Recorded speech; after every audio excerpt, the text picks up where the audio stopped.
Muslims believe the Qur'an to be the word of God as dictated to the Prophet Muhammad, while most Christians and Jews understand their holy texts to be authored by men inspired by God. This distinction means that critical analysis of the sacred texts, which has so enlightened Christian and Jewish thinking since the 16th century, becomes an extremely sensitive issue when it's applied to the Qur'an.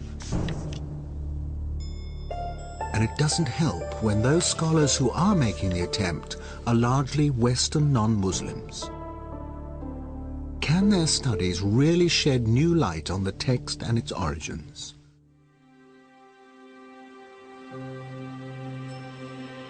In 1972, during the restoration of the Great Mosque of Sana'a, capital of North Yemen, workers discovered a mash of old parchments in a loft between the inner and outer roofs. The entire load was stuffed into some 20 potato sacks, where it might have remained were it not for the arrival 7 years later of Dr. Geert Puin, a German scholar and Quranic expert. Puin immediately grasped the significance of the find. Working with a team of local assistants, he carefully prized the layers apart and fired off thousands of photographs. 4 fragments immediately caught Puin's attention. They contained the first and last chapters of the Qur'an, and unlike any other Qur'ans in existence, they were illustrated with architectural drawings of mosques. A vital clue to their origin.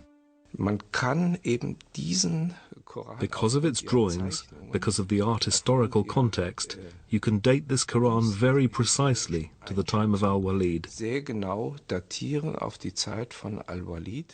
This is the reign between 705 and 715. The oldest datable Quran in the world, created some 70 years after the death of the Prophet. From the potato sacks, Puin identified fragments from nearly 1,000 different Qur'ans. Comparisons between them and the standard Cairo text in use today are startling. These early texts are written in a kind of shorthand with no vowel markings or distinguishing dots, which means that individual words can have up to 30 different meanings.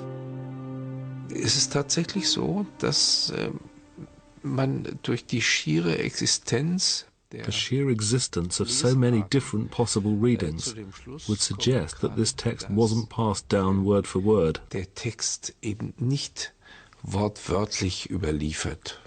The text isn't as stable as it seems in the Cairo version. In der Fassung von Kairo erscheint. There was another important discovery amongst the Sana'a fragments. The application of simple forensic techniques revealed earlier texts that had been washed off and overwritten.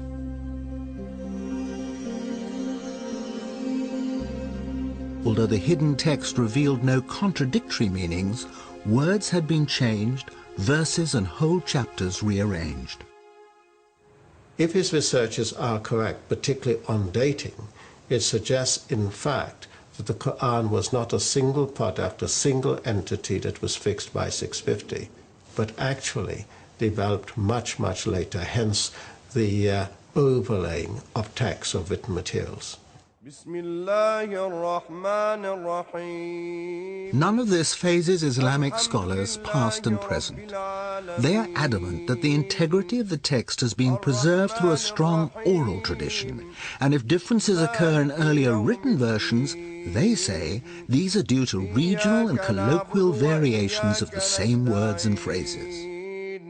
We accept that there is a diversity from the very beginning on very marginal things. It's not changing first the central message of the Qur'an, the pillars of our faith. In 2001, another German study caused such outrage that all mention of it was banned in some Islamic countries. A book appeared written by an expert in early Semitic languages. It was so controversial that the author published under a pseudonym and will only speak on condition that his identity remains concealed. So gesehen ist es unbedingt erforderlich, den Koran neu zu lesen. In order to understand it correctly, we need a fundamentally new interpretation and reading of the Quran. Dr. Markus Gross helped to translate the book from its original German into English and is willing openly to express the author's views. Es wurde schon gesagt, 20%, ich würde sagen 25%. About a quarter or a fifth of the Quran contains unintelligible words or words which don't make real sense. That number can be vastly reduced with a knowledge of Syriac to, let's say, 5%.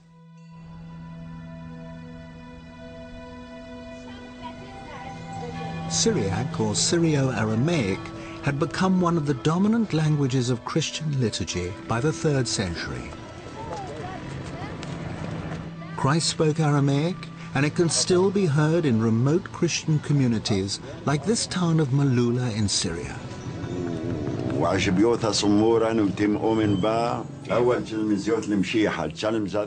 But at the time of Muhammad, Syrio-Aramaic was the major written and cultural language of the whole region. Written Arabic was in its infancy. Wir haben bis zum Koran einige Inschriften. There are pre-Islamic inscriptions in Arabic, very short texts, but the first real book written in Arabic is the Quran. But you're saying the Quran is written in 2 languages. Ja, ich würde sagen, es gibt ja kaum eine Kultursprache von... In many areas in the world, languages mix constantly, all the time. Denn to make it understandable to a speaker of English, you have to go back about 1,000 years. Imagine the Anglo-Saxon peasant talking to his master, who was a Norman and spoke a mixed language of French and an Anglo-Saxon. And you could only understand that mixed language with a knowledge of both. Muslim scholars of the past had the confidence to acknowledge foreign words in the Quran. In the 10th century, Al-Tabari, one of the most respected commentators, identified Hebrew, Latin, Greek, Persian, Abyssinian, and Syriac words. The difference, though, is that Luxembourg is claiming new meanings that have never been suggested before. How can one German professor challenge the collective judgment of more than 1 billion people, and on what basis? What method does he use? Ich bin natürlich bemüht, zunächst einmal eine arabische Lesung und eine arabische... Whenever I try to find a solution for an unclear passage, the first step is to try to find an overlooked meaning of an Arabic word which is not used today, but which can be found in old dictionaries, something that the commentators didn't consider. Only if that is not possible, I take into consideration the meaning of the root, of the corresponding root in Syriac, or a possible misreading. Misreading in this case means that undotted text was dotted wrongly. Then there's also the possibility that a Syriac letter was by mistake written within an Arabic text. Using these methods, Luxembourg examined some of the most obscure passages of the Quran. After Mary has given birth to Jesus, in the Arabic Quran, the archangel says to her, "Be not sad, your Lord has placed a little river beneath you." In Luxembourg's version, "Be not sad, your Lord has made your delivery legitimate."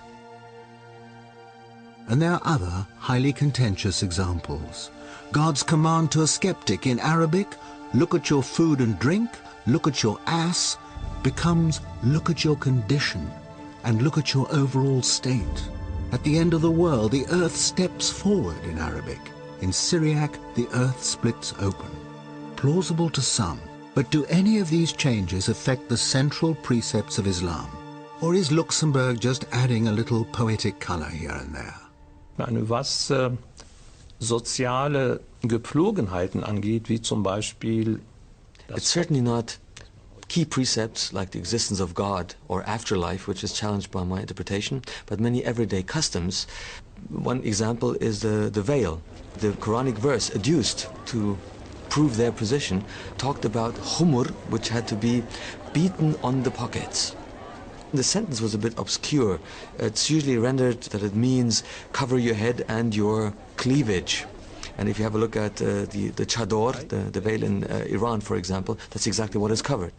Aramäisch Gmar Dann verstehe ich ein Gürtel. But with my Syriac interpretation of the verse, my translation is, put your belt around your hips. And the belt was a sign of chastity, also especially used by monks. So that makes it much more meaningful. But Luxemburg's interpretation of paradise causes the greatest offense.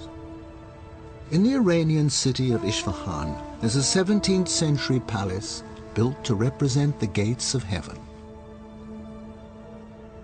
The cool greens of the gardens beyond express the longings of a desert people and are beautifully described in the Qur'an, along with flowing fountains and the favors of huris, usually understood as wide-eyed virgins.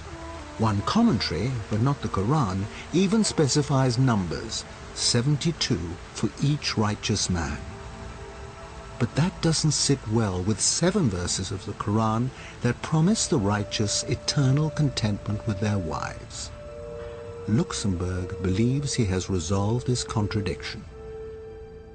Mit weiß großäugigen Huris verheiraten. There is one passage in the Quran dealing with the Huris, in which it says, وَزَوَجْنَاهُمْ بِحُورَ عِينٍ. We have paired them with dark, wide-eyed maidens. That is the traditional understanding of this verse. If you put the dots on the undotted text a little bit differently, what comes out is, we will make you comfortable under white, crystal-clear grapes. For the suicide bomber, then, not the prospect of 72 virgins in paradise, but in Luxemburg's interpretation, a modest bunch of grapes. German study, as far as I'm concerned, is very Christian-centric. It's influenced by the way Bible has been researched and put together. Bible and the Quran are not the same. It is the connection Luxemburg makes with Christian symbolism that is highly inflammatory to many, but a persuasive argument to others.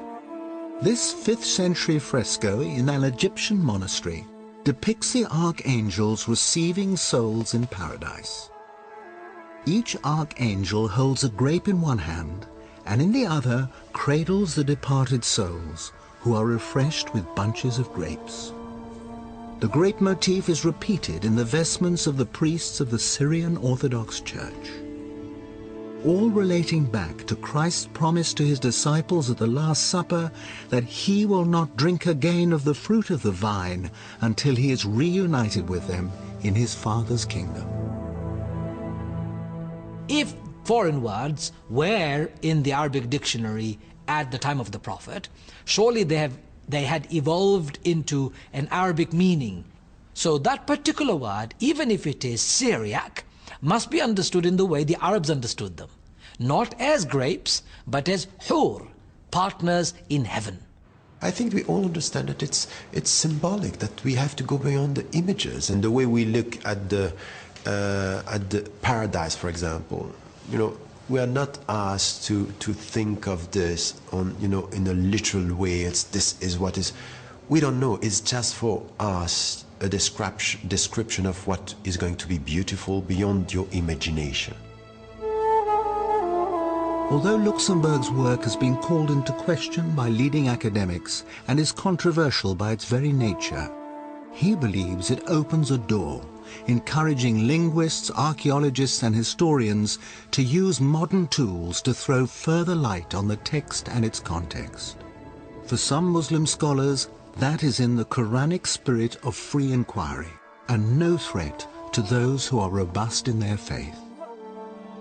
This research by Luxemburg and his colleagues doesn't undermine any of the basic tenets, teachings or principles of Islam. What it does, though, is to provide interesting questions. And we as thinking Muslims, as people of the 21st century, that we should say, yes, let's look at what he's providing. And let's not just condemn, but let's also see if this research has a historical base or is it a product of European Orientalism.